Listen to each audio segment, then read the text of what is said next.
Like what we're doing here at Cube4two? Click the like and subscribe button to let us know. Also, Cube4two is now a TCG Player affiliate.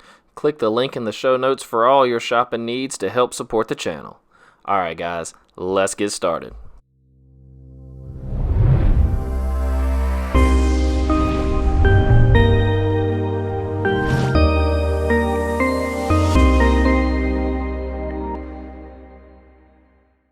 What's good, Cubers? It's your boy Matt, and this week we're going to talk about how to make Golgari great again, and we're going to do all of that by talking about the rock.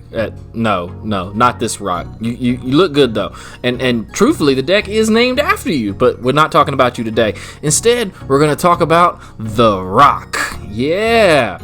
Rock decks are part of the mid-range family, and in the game of who's the beatdown, as in who's the aggressive deck, who's the control deck in a given matchup, most of the time the rock is going to be the control deck. It's going to play answers, it's going to play removal, and then it's going to try and grind out the game through some kind of card advantage. Now, this rock deck was piloted by Jelger Weigerschma. I think I butchered his last name. Anyway, Jelger took first place at a PTQ back in 1999 with his deck by playing some really powerful threats like Deranged Hermit, Mastercore, and arguably Phyrexian Plague Lord. Now, the Plague Lord is really in the deck to answer other people's Mastercore, because back in 1999, if you built a deck, you played 4 copies of Mastercore inside of it, and so the Plague Lord is meant to handle that.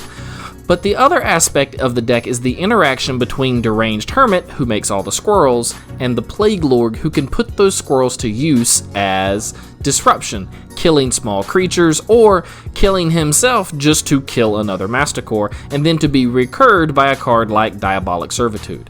Now, the deck plays a whole lot of enchantment and artifact answers because wildfire decks were really popular at the time. It's Urza's legacy block, so there's lots of Grim Monoliths and those kinds of targets around. Mono Brown was a thing.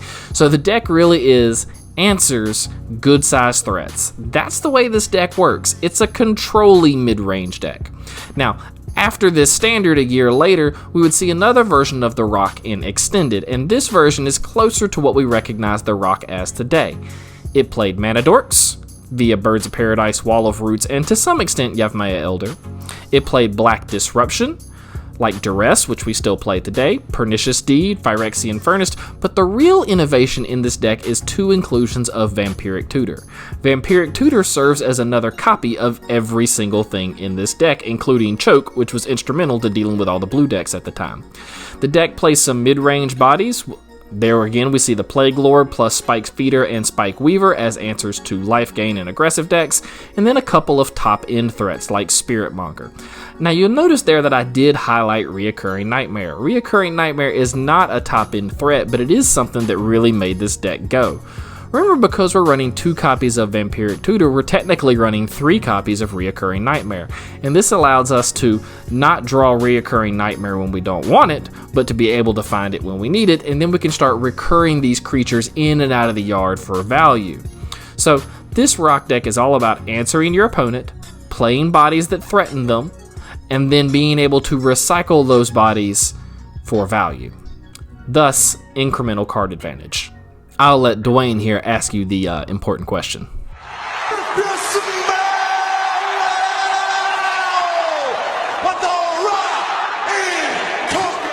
So rock decks can be boiled down to decks following 3 basic guidelines.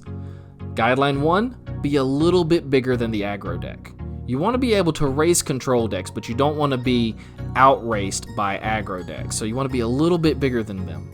You want to blend acceleration with disruption to race those bigger decks. So we want to be able to ramp out an earlier threat, but we also want to be able to make them stumble when we can. And then you want to play green for creatures with Black's removal package and hand disruption. That's the 3 pillars of what a rock deck is built around. Let me show you a little more specifically what I mean. Be a little bigger than aggro decks, right? So 3 toughness is good, 4 toughness is better. 3 toughness will let you block all of red aggro and white weenies 2 power creatures, but it won't beat bolt. So Definitely go deep and grab those 3 toughness creatures, but 4 toughness creatures are where your bread and butter's at. Also, I want to point out Thrashing Brontodon has a sacrifice effect that lets him remove artifacts or enchantments. He's a body and he's removal. And if you can cross-pollinate with that and say cards like Wicked Wolf, now the rock deck is really starting to come together. Now we're increasing the density of our removal and we're playing decent-sized bodies. The next rule is that we wanted to blend acceleration with disruption to race bigger decks. So we're going to want to play some of Green's Mana Dorks. We don't want as many as a ramp deck does, but we do want some. So Birds of Paradise, Landwire Elves, those are very playable in the rock deck, and we want some hand disruption to race bigger control decks. Those decks that are going to go long and then slam Teferi or Tezzeret and start making tokens. These hand disruption effects are going to let us steal their wraths or nab their counterspells so that our threats can keep them on a consistent clock. And the third rule of rock is play green for its creatures with black's removal and hand disruption. So cards like Go for the Throat and Doomblade, we want those, along with cool creatures like, oh wait, Garruk, you're not a creature? And he's not. We don't play Spiritmonger in Cube, not at higher power levels anyway, but Garruk is a fantastic top-end threat for a rock-style deck. He's gonna make bodies at an insane rate with his 0, but his -3 is destroy a creature, draw a card, creating card advantage. You play Garruk, you minus him 3, you kill something of your opponents, you draw a card, you have 2 for one of them. You gained a Planeswalker and a card, and they lost a creature. So Garruk is a replacement for our Spiritmonger, but don't be afraid to play generically good green creatures with value like Thragtusk. Thragtusk gains you life when he comes in, he makes a beast when he dies. If we happen to reanimate him, we can do it all over again. So more value, more better magic. But let's take a minute and think about Garruk a little bit more. What does the Golgari section of a cube that's trying to support rock look like? Well, that's pretty easy. It plays some of the best removal Golgari has to offer, and then you play those mid-range and top-end threats that are removal and bodies together. Garruk and Vraska Relic Seeker are very similar cards, only Vraska gives you more flexibility in what she destroys. Abrupt Decay and Assassin's Trophy are some of the best removal in the format, and Vraska Golgari Queen, while she doesn't generate bodies, she does kill a permanent when she comes down on turn 4, and that's pretty good for us too. Our opponent is going to have to answer her, otherwise she'll be killing their permanents all game. So that's kind of what the gold section of a cube might look like if you're trying to support the rock deck. But now let's go back and analyze, let's template those other decks that we were looking at the beginning of the video to see kind of what a rock deck should look like in cube. Let's look at things by the numbers. The decks that we were looking at the beginning of the video are roughly 38% lands, 20% removal, 13% mid-range value Thrashing Brontodon kind of bodies, 10% Mana Dorks, 8% finishers with 1 to 2 reanimate effects. So in cube, if we translate these numbers into cube numbers, that means we're playing 16 lands, 8 to 9 removal effects, and I want to re-emphasize that the removal could also be hand disruption. 6 to 7 of those mid-range bodies, 4 to 5 dorks, 3 finishers, that's our Garruk or our Vraska, and lastly 1 to 2 reanimate effects that you might side in or out depending on the matchup.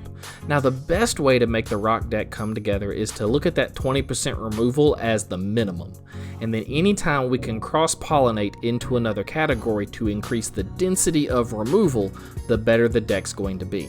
So, if you can get removal off your lands by running Wasteland or Strip Mine, you should.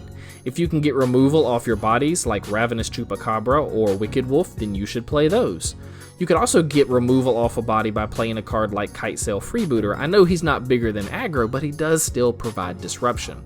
And then you can get removal off your finishers with cards like Garruk and Vraska, who minus and kill permanents. So the more removal, the more answers you can stack into the other categories of your deck, the better the rock deck is going to be inside your cube. Well, that's going to do it for today, Cubers. If you got any more questions about rock decks, feel free to leave them in the comments below. If you saw any super sweet cards in today's video and you want to go pick them up, please use the TCG player link in the comments below. It's the best way to support the channel. You can always catch me on Twitter.